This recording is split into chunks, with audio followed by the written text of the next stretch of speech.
کریمہ دستگیرہ اشرفا مدد کوئی آتا ہے اٹھاتا ہے چلا جاتا ہے. بہت ہی بہترین انداز میں آپ تمامی حضرات مداح رسول لئی سلطان پوری سے منقبت اور ناز سماعت کر رہے تھے تو ایک شاعر نے کہا قیامت تک علی کے لال کا فیضان باقی ہے. بول دے آپ سبحان اللہ. قیامت تک علی کے لال کا فیضان باقی ہے. زمانہ لاکھ ہے دشمن مگر ایمان باقی ہے. قیامت تک علی کے لال کا فیضان باقی ہے. زمانہ لاکھ ہے دشمن مگر ایمان باقی ہے. جو ساری زندگی کھاتا رہا سوکھی ہوئی روٹی اسی انسان کے بیٹے کا دسترخوان باقی ہے. جو ساری زندگی کھاتا رہا سوکھی ہوئی روٹی اسی انسان کے بیٹے کا دسترخوان باقی ہے. اور مداح رسول سہیل سلطان پوری اور مداح رسول صدام حسین پرتاپ گڑھی اور لئی سلطان پوری منقبت ویسے ملت آپ تمامی حضرات کے سامنے پڑھ رہے تھے تو میں بھی چاہتا ہوں کہ حضور کی موجودگی میں اپنے پیر و مرشد کے حوالے سے کچھ شعر پڑھ دو کہ روشنی کے میر ہیں سید ویسے مصطفیٰ. جن حضرات کو اپنے پیر سے محبت ہے مچل کر ہاتھوں کو اٹھا کر کے کہہ دے سبحان اللہ.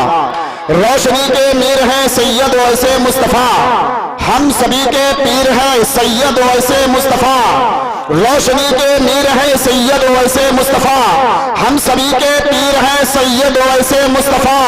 اور مسلک احمد رضا خان کی تحفظ کے لیے ہر گھڑی تیار ہے حضرت ویسے مصطفیٰ. مسلک احمد رضا خان کی تحفظ کے لیے ہر گھڑی تیار ہے سید ویسے مصطفیٰ. ہر گھڑی تیار ہے سید ویسے مصطفیٰ. اور مجھ سے پوچھا جب کسی نے کون ہے زندہ ولی. اس شعر کو پڑھنے کے لیے میں نے یہ دو مصرے پہلے پڑھے کہ روشنی کے میر ہے سید ویسے مصطفیٰ ہم سبھی کے پیر ہیں سید ویسے مصطفیٰ. اور مسلک احمد رضا خان کی تحفظ کے لیے ہر گھڑی تیار ہے حضرت سید ویسے مصطفیٰ. اور مجھ سے پوچھا جب کسی نے کون ہے زندہ ولی اور میں نے لکھ کر دے دیا سید ویسے مصطفیٰ. مجھ سے پوچھا جب کسی نے کون ہے زندہ ولی مجھ سے پوچھا جب کسی نے کون ہے زندہ ولی میں نے لکھ کر دے دیا سید ویسے مصطفیٰ. میں نے لکھ کر دے دیا سید ویسے مصطفیٰ. اب آئیے میں آپ تمامی حضرات کے سامنے پیر طریقت رہبر راہ شریعت خلیفہ حضور مخدوم ملت استاذ العلماء مفتی فیض الحق صاحب قبلہ اعظمی اعظم گڑھ کرسی خطابت پر حضرت رونق افروز ہے. آئیے اپنے آنے والے مہمان اور استاذ کا خیر مقدم ان کا ویلکم ان کا استقبال پورا مجمع ہاتھوں کو اٹھا کر کے کرے. غالباً میرا یہ پورا بھروسہ ہے کہ اہل اسٹیج کے حضرت استاذ ہیں. پورا مجمع ہاتھوں کو اٹھا کر کے استقبال کر لے. نعرہ تکبیر نعرہ رسالت مسلک اعلیٰ حضرات مسلک اعلیٰ حضرات خلیفہ ویسے ملت خلیفہ حضور مخدوم ملت نعرہ تکبیر نعرہ رسالت.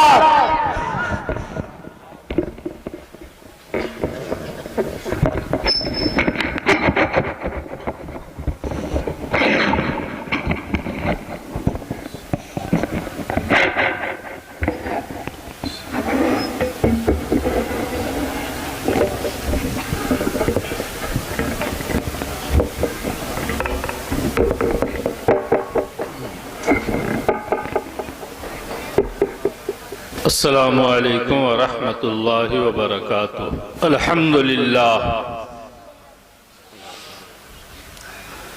الحمدللہ وکفا وسلام علی سیدنا محمد المصطفیٰ وعلی آلہ سفن النجاة وَأَصْحَابِهِ نُجُومِ الْإِهْتِدَاءِ وَعَلَى مَنِ اتَّبَعَهُمْ بِالْإِحْسَانِ إِلَى يَوْمِ الْجَزَاءِ.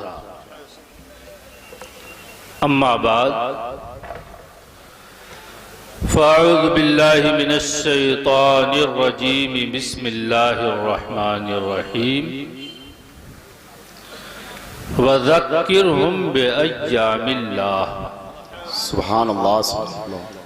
صدق اللہ العلی العظیم وصدق وبلغنا رسول النبی الامین الکریم ونحن على ذلك لمن الشاہدین والشاکرین والحمد للہ رب العالمین۔ باوقار علماء ملت اسلامیہ، عزیزان اہل سنت،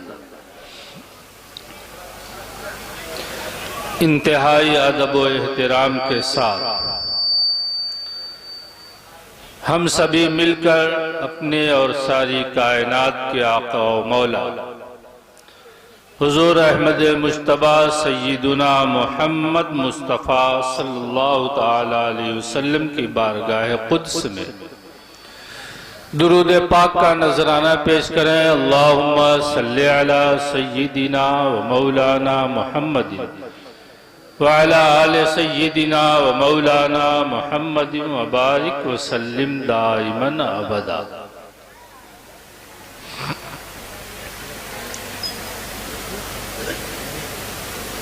بڑی عقیدت اور محبت کے ساتھ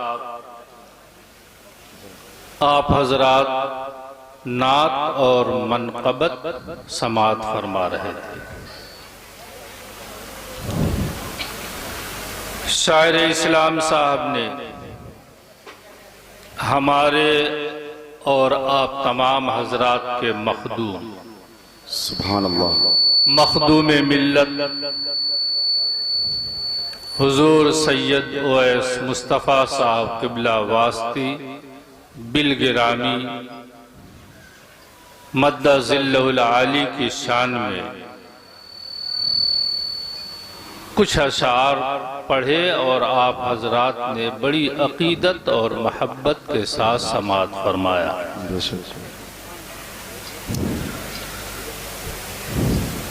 یہ عقیدت اور محبت یقیناً قابل قدر ہے۔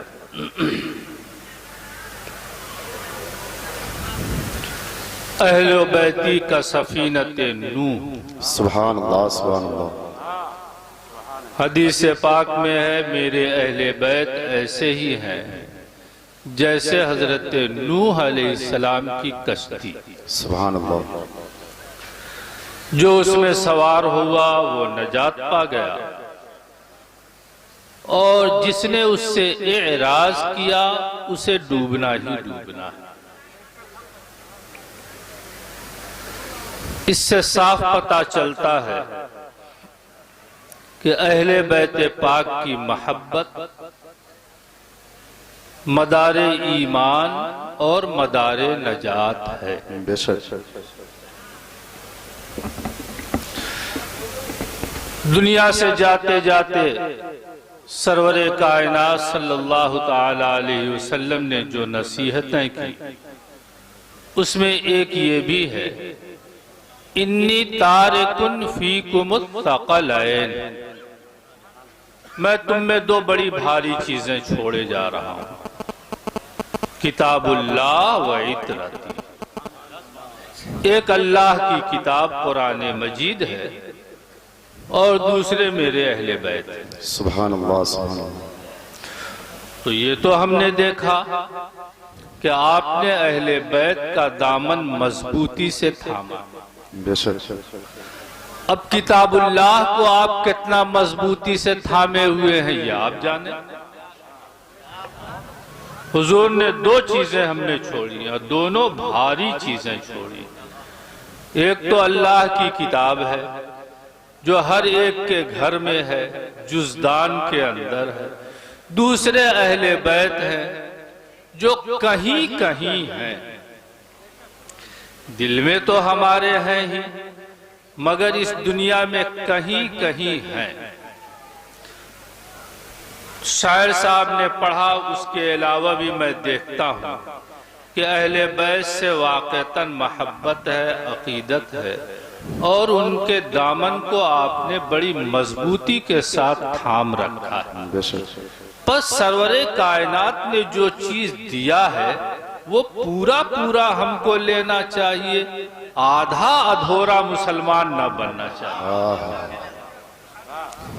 جب دو چیز دیا، ایک کتاب اللہ دیا ہے، دوسرا اہل بیت دیا ہے، اور سرور کائنات نے پہلے کتاب اللہ کہا ہے اور اس کے بعد اہل بیتی کہا ہے، تو ہمیں یہ چاہیے کہ دونوں کے دونوں کو ملائے رہیں تاکہ حضور صلی اللہ تعالی علیہ وسلم کے فرمان پہ پورے طور پر عمل۔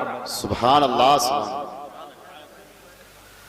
تحفظ ایمان و عقائد کے لیے یہ دونوں چیزیں ضروری ہیں، کتاب اللہ بھی ضروری ہے، اہل بیت بھی ضروری ہے۔ بے شک۔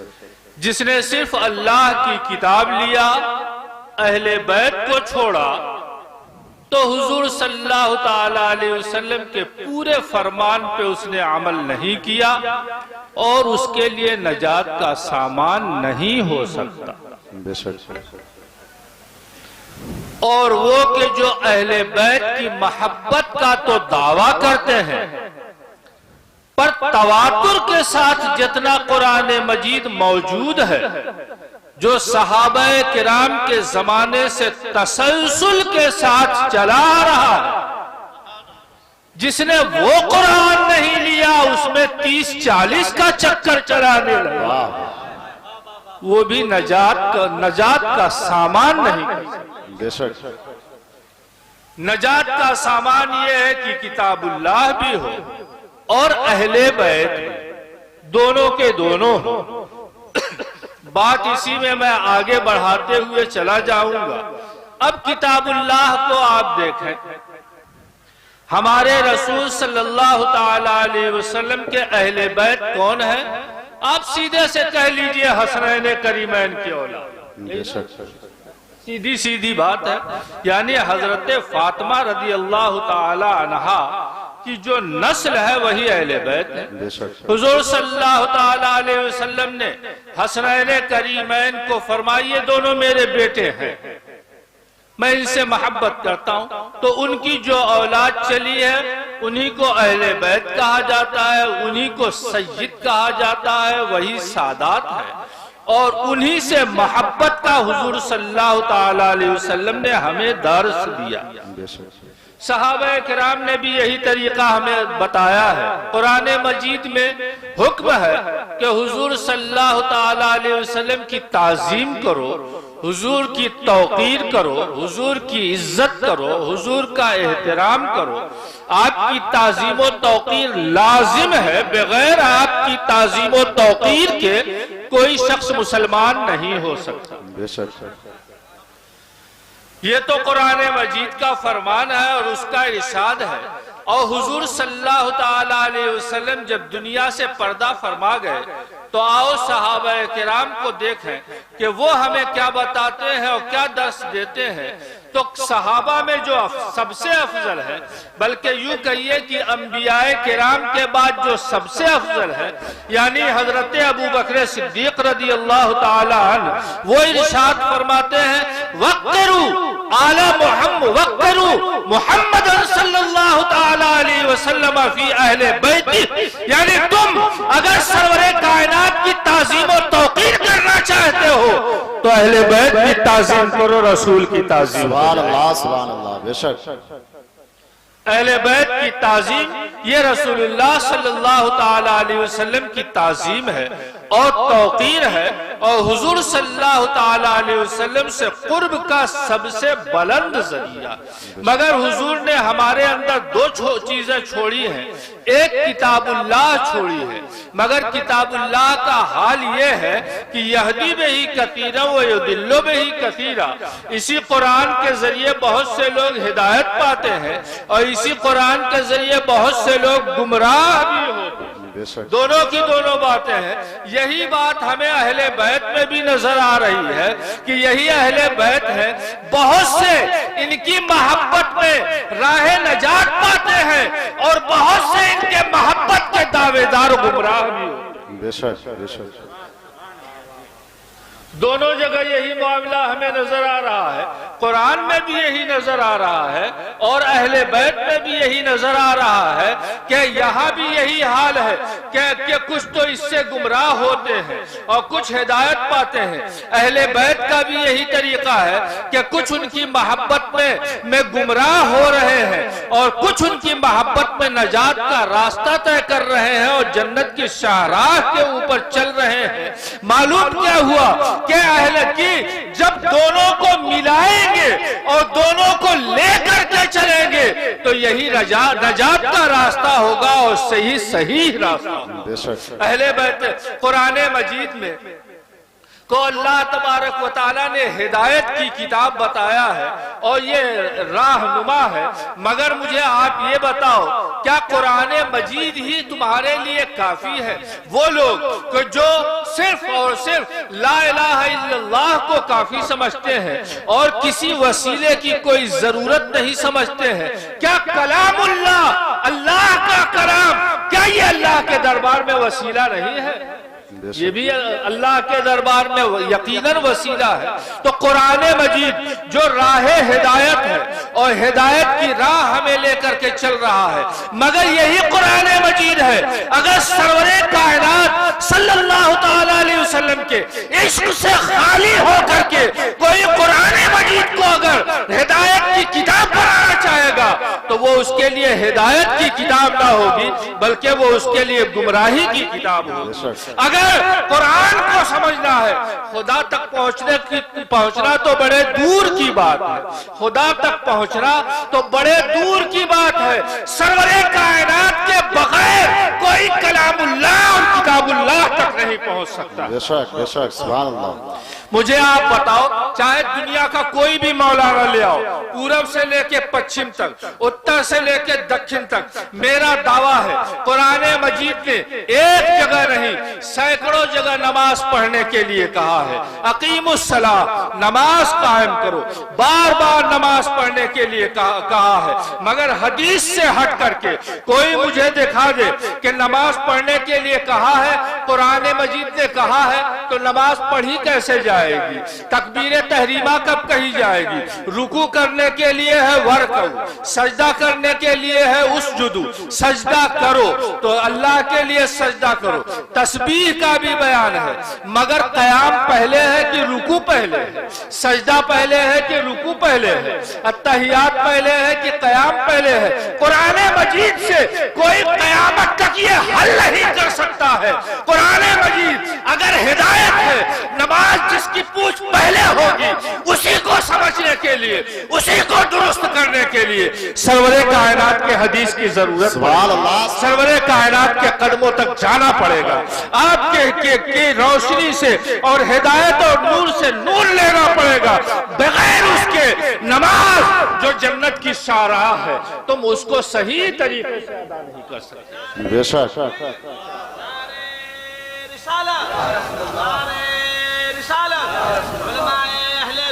زندہ باد۔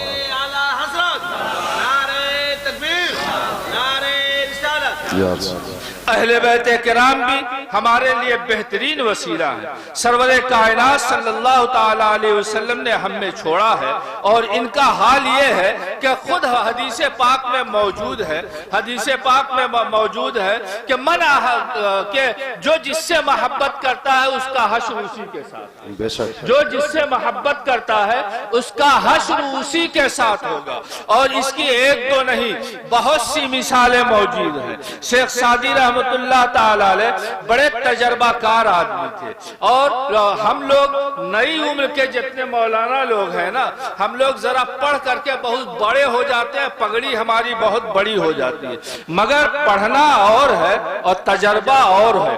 دیہاتی کہتے ہیں پڑھے ہیں کڑھے نہیں ہیں۔ تجربہ بہت بڑی چیز ہے۔ یہ بوڑھے جو لوگ ہیں یہ تجربہ کار ہوتے ہیں۔ شیخ سعدی وہ شخص ہیں کہ جنہوں نے 40 سال تک تو پڑھا ہے، 40 سال تک پڑھایا ہے، 40 سال تک سیر و سیاحت کی ہے، بڑے تجربہ کار آدمی تھے۔ تو انہوں نے جو گلستہ بھی لکھا ہے، بوستہ بھی لکھا ہے، تجربوں کا نچوڑ ہے۔ میں نے بہت کتابیں پڑھی ہیں، مگر جس طرح سے انسان کی نفسیات کیفیات کو دیکھتے ہوئے انہوں نے ایک شعر اور دو شعر میں وہ معانی بیان کر دیے ہیں کہ پوری کتاب میں وہ معانی نہیں ملتے ہیں۔ سبحان اللہ، ایک ہی شعر تو انہوں نے کہا ہے، سنیدم کہ در روز امید و بیم بدارا بنے کا ببخشت کریم۔ میں نے سنا ہے، یعنی حدیث پاک میں ہے کہ امید و بیم کی جگہ میں، یعنی جب میدان محشر قائم ہوگا، قیامت کا وقت ہوگا، اس وقت میں ہم بروں کو اللہ تعالیٰ نیکوں کے صدقے میں بخش دے گا، بروں کو اللہ تعالیٰ نیکوں کے صدقے میں بخش دے گا۔ یہی محفل ہے نا، اسی سے آپ سہارا لے لو اور اسی سے آپ سمجھ جاؤ۔ آپ نے علماء سے بار بار سنا ہوگا، فرشتے ہیں جن کا نام سیاحین ہے، سنا ہے نا، فرشتے ہیں جن کا نام سیاحین ہے، جہاں اللہ و رسول کا ذکر ہوتا ہے وہ آ جاتے ہیں، چاروں طرف سے اپنے گھیرے میں لے لیتے ہیں، اپنے رحمت میں ان کو ڈھانپ لیتے ہیں، پھر اس کے بعد اوپر پرواز کرتے ہیں۔ اللہ تعالیٰ سب جانتا ہے، اس کے باوجود پوچھتا ہے میرے بندے کیا کر رہے ہیں، یہ ذکر کر رہے ہیں، ایسا ہے ویسا ہے، پورا واقعہ آپ حضرات نے بار بار سنا ہے۔ آخر میں کیا ہوتا ہے تو اللہ فرماتا ہے گواہ رہو میں نے سب کو بخش دیا۔ تو فرشتے کہتے ہیں اے اللہ، اس میں ایک ایسا شخص تھا وہ جو ذکر سننے کے لیے نہیں آیا تھا، جو ذکر سننے کے لیے نہیں آیا تھا، میلاد کے لیے نہیں آیا تھا، جلسے کے لیے نہیں آیا تھا، وہ تو اپنی راہ چلا جا رہا تھا، دیکھا چند لوگ ہیں، بیان ہو رہا ہے، تھوڑی دیر کے لیے وہ بھی کھڑا ہو گیا، وہ بھی اس نے کہا لاؤ تھوڑا سا ہم بھی سن لیں۔ وہ تو سننے کے لیے نہیں آیا تھا۔ فرشتوں کا مقصد کیا ہے؟ مطلب ان کا یہ تھا جو سننے آیا ہے وہ بخشا گیا، مگر یہ تو سننے نہیں آیا تھا، پھر اس کی بخشش کیوں ہو رہی ہے؟ مگر سنو، اللہ تعالیٰ فرماتا ہے ہم جلساؤ لا یشقا جلوسہم، ہم قوم لا یشقا جلوسہم، یہ ایسی قوم ہے جو ان کے پاس بیٹھ گیا وہ بدنصیب نہیں ہو۔ سبحان اللہ، سبحان اللہ، زندہ باد، زندہ باد، سبحان اللہ، سبحان اللہ۔ ذکر ہم کر رہے ہیں، سنا آپ رہے ہیں، ذکر یہ کر رہے ہیں، سنا آپ رہے ہیں، مگر کوئی آدمی آپ میں شامل ہو گیا تو جب ذکر کرنے والا کے ساتھ جو شامل ہو جائے، ان کا ساتھی ہو جائے، وہ بدنصیب نہیں ہوتا اور مغفرت سے حصہ پاتا ہے۔ تو جو سرور کائنات سے محبت کرے گا، جو اہل بیت سے محبت کرے گا، جو ان کے قدموں سے لپٹا رہے گا، بھلا وہ کیسے بدنصیب ہوگا؟ سبحان اللہ۔ اسی کو کہا ہے کہ شنیدم کہ در روز امید و بیم بدارا بنے کا بے بخشت کریم۔ اسی شعر میں شیخ سعدی نے بڑے لمبے واقعے کو پرو دیا ہے۔ میدان محشر قائم ہوگی تو حساب کتاب ہو گیا ہوگا، دو لائن لگی ہوگی۔ قرآن مجید میں گویا اس کو یوں بیان کیا گیا ہے وَسِيقَ الَّذِينَ كَفَرُوا إِلَىٰ جَهَنَّمَ زُمَرًا، وہ لوگ کہ جنہوں نے کفر کیا جہنم کی جانب انہیں ہاک کر کے لے جایا جائے گا، جہنمی لائن۔ وَسِيقَ الَّذِينَ اتَّقَوْا رَبَّهُمْ إِلَى الْجَنَّةِ زُمَرًا، وہ جنہوں نے تقوی اختیار کیا مومن ہیں وہ اس لائن میں ہوں گے۔ دو لائن ہوگی، ایک جنت کی جانب چلی جا رہی ہوگی، ایک جہنم کی جانب چلی جا رہی ہوگی۔ آپ کہیے ایک جنتی روڈ ہے، ایک جہنمی روڈ ہے۔ یہاں بھی بہت سے روڈ ہو گئے ہیں نا، جی ٹی روڈ ہے، فلاں روڈ ہے، فلاں روڈ ہے، وہاں بس صرف دو روڈ ہوں گے، ایک جنتی روڈ، ایک جہنمی روڈ، اور دونوں چلے جا رہے ہوں گے۔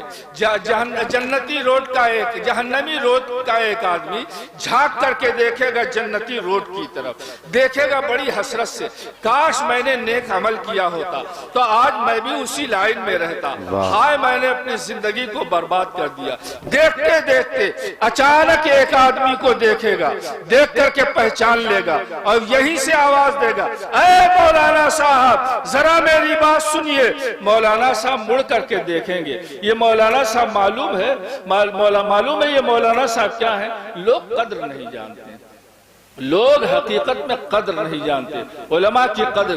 اجی میاں جس طریقے سے آل رسول سرور کائنات صلی اللہ تعالی علیہ وسلم کے آل ہونے کی وجہ سے، یعنی جسمانی رشتہ ہونے کی وجہ سے حضور صلی اللہ تعالی علیہ وسلم کے پیارے ہیں، تو یہ علماء کرام حضور کے وارث ہونے کی وجہ سے حضور کے پیارے ہیں۔ سبحان اللہ بے شک۔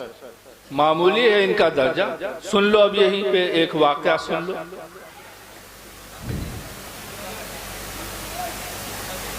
ایک بڑے مولانا صاحب تھے، شاید قاضی کے عہدے پہ تھے، پہلے کی بات ہے، بہت پہلے کی بات ہے۔ قاضی صاحب تھے، قاضی صاحب تھے تو بڑی شان و شوکت کے ساتھ چلا کرتے تھے نا، گھوڑے پہ بیٹھے ہوئے ہیں، خدام بھی ہیں اور سب لوگ ہیں، شان کے ساتھ بازار میں چلے جا